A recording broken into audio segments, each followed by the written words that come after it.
உங்களுடைய ஹேபிட் என்னவோ அதே பொறுத்து தான் உங்களுடைய ஃப்யூச்சரும் அமைய போகுது. ஒரே ஒரு ஹேபிட்டை மட்டும் நீங்கள் உங்களுடைய வாழ்க்கையில் கொண்டு வந்துட்டீங்கன்னா உங்கள் வாழ்க்கையை சேஞ்ச் ஆகிறத நீங்கள் கண்ணாலேயே பார்க்க முடியும். அதான் தேங்க்ஃபுல்னஸ், நன்றி உணர்வு. எது உங்கள்கிட்ட இருக்கோ அதுக்கு நீங்கள் நன்றி செலுத்தவில்லை என்றால் எது உங்கள்கிட்ட வருமோ அதுக்கு நீங்கள் நன்றி செலுத்தவே மாட்டீங்க. நீங்கள் பாருங்களேன், பணக்காரங்க எல்லா பேருமே பணக்காரங்களாக ஆகிட்டே இருப்பாங்க. இந்த வருஷம் உங்கள்கிட்ட 10 கோடி இருக்குன்னா அடுத்த வருஷம் 15 கோடி இருக்கும். எதனால? 10 கோடி இருக்கிறத அவங்க அப்ரிஷியேட் பண்ணுவாங்க, அதுக்கு அவங்க நன்றி செலுத்துவாங்க. அதனால இந்த இயற்கை, இந்த பிரபஞ்சம் அவங்க இடத்துல இன்னும் 5 கோடியே சேர்க்கும். அதே மாதிரி தான் உங்கள்கிட்ட என்ன இருக்கோ அதுக்கு நீங்க நன்றி செலுத்துங்க. உதாரணத்துக்கு இப்போ ஃபோன் வச்சிருக்கீங்க, முதல்ல ஃபோன் வச்சிருக்கீங்களா அதுக்கு நன்றி செலுத்துங்க. பார்க்குறீங்களா அந்த பார்வைக்கு நீங்க நன்றி செலுத்துங்க. சரி, இப்படி பண்றதுனால என்ன ஆகும்? உங்களுக்குள்ள பாசிட்டிவ் எனர்ஜி கிரியேட் ஆகும். நீங்க ஆப்பர்ச்சுனிட்டியை பார்க்க தொடங்கி விடுவீர்கள். பொதுவாக மனுஷங்களோட மைண்ட் எப்படி செயல்படும்னா, எவ்வளோ நல்லது நடந்துட்டு இருந்தாலும் அதில் நெகட்டிவை நம்ம பார்க்க ஆரம்பிப்போம்.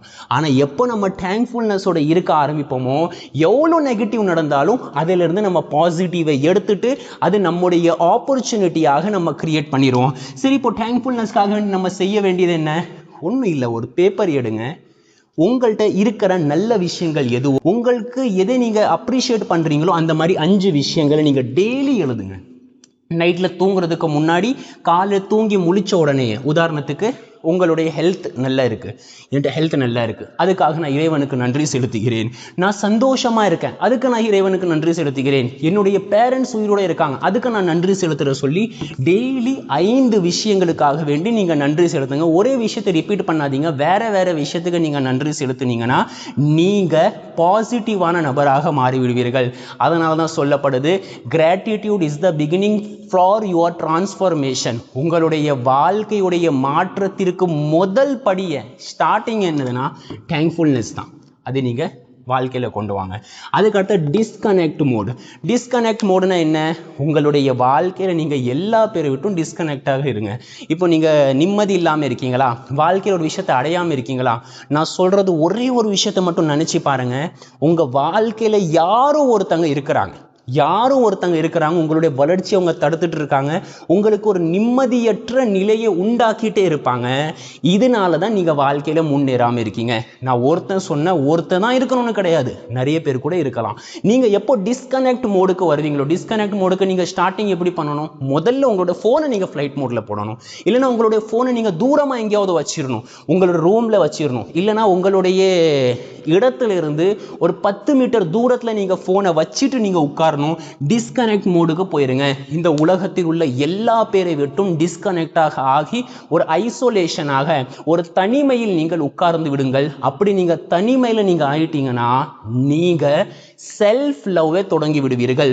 உங்க கூட இருப்பதை, உங்க கூட நீங்க நேரத்தை செலவிடுவதை நீங்க கொண்டாட ஆரம்பித்து விடுவீர்கள். இப்படி நீங்க பண்ணீங்கன்னா என்ன ஆயிரும்? இது பண்ணதுனால நீங்க ஆப்பர்ச்சுனிட்டியை பார்க்க ஆரம்பிச்சிட்டீங்க, நீங்க பாசிட்டிவான நபராக மாறிட்டீங்க. இது நீங்க பண்றதுனால உங்களுக்கு செல்ஃப் லவ் கூடிரும். நீங்க உங்களையே நேசிக்க ஆரம்பிச்சிருவீங்க. நீங்க யாரையெல்லாம் நேசிக்கிறீங்களோ, ஒரு கட்டத்தில் யாருமே இல்லைனாலும் நீங்க உங்க கூட சந்தோஷமா இருக்க முடியும். Disconnect mode. அதுக்கு அடுத்தது பிசிக்கல் ஆக்டிவிட்டி. இது ரொம்ப முக்கியமான விஷயம். நிறைய பேர் நம்ம என்ன எதிர்பார்ப்போம்? அதாவது நான் சந்தோஷமாக இருக்கணும், சந்தோஷமாக இருக்கிறதுக்கு பணம் தேவை.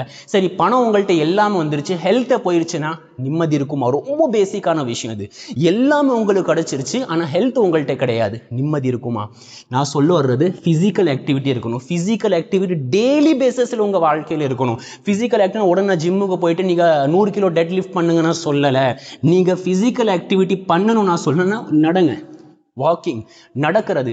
ஸ்டீவ் ஜாப்ஸ் சொல்றாரு, எனக்கு ரொம்ப பிடிச்ச வேலை, அதை நான் செய்யறதுனால என்னுடைய மூளை ஆக்டிவேட் ஆகுதுன்னு அது வாக்கிங் தான், நடக்கிறது தான். நடந்துட்டே இருங்க. ஃப்ரீ டைம் எப்போலாம் கிடக்குதோ நடங்க. ஆனால் ஸ்டெயர் கிளைம்பிங், அதாவது படிகளை ஏறுவது, படிகளில் நீங்கள் ஏறுங்க.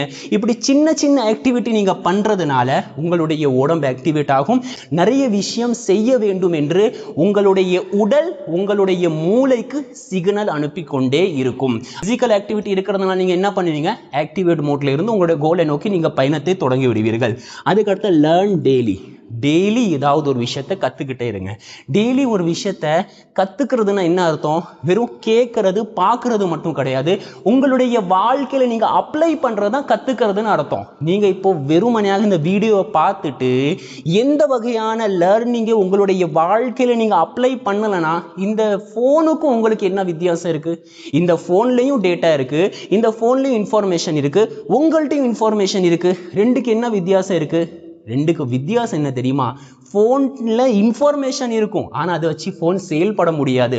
உங்கள்கிட்ட இன்ஃபர்மேஷன் போனா நீங்க செயல்பட வேண்டும். அப்போதான் நீங்களும் இந்த மிஷினும் இந்த கேஜெட்டும் வெவ்வேறு படுவீர்கள்.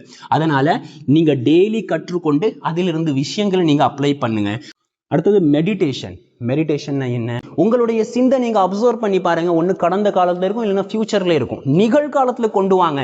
கற்பனை உலகத்துல இருந்து வெளியே வாங்க. ஒரு ஜாம்பி மாதிரி வாழ்ந்துட்டே இருக்காதீங்க. நிகழ்காலத்துல என்ன இருக்கும்? சின்ன சின்ன விஷயத்துல நீங்க தனியா உட்கார்ந்து கவனம் செலுத்திக்கிட்டே இருங்க. சுற்றி அடிக்கக்கூடிய காற்றிலும், இலையினுடைய சத்தத்திலும், பறவையினுடைய சத்தத்திலும், கூட இருக்கக்கூடியவர்களுடைய பேச்சிலும் முழுமையான கவனத்தை நீங்கள் கொண்டு வருவது இருக்கிறது. இதுக்கு பேர் தான் மெடிடேஷன். இதுக்காக வேண்டி நீங்க என்ன செய்யணும்? தனியா ஒரு 20 நிமிஷம் உட்காரணும். 20 நிமிஷம் உட்கார்ந்து நீங்க முழுமையா உங்களுடைய சிந்தனையை மூச்சில் கொண்டு வரலாம், அல்லது யாரோ ஒருவருடைய பேச்சை 20 நிமிஷம் முழுமையா கேட்கணும். அப்படி இல்லைன்னா நீங்க புக்கு படிக்கிறீங்களா, 20 நிமிஷம் நீங்க புக்கு படிக்கணும்.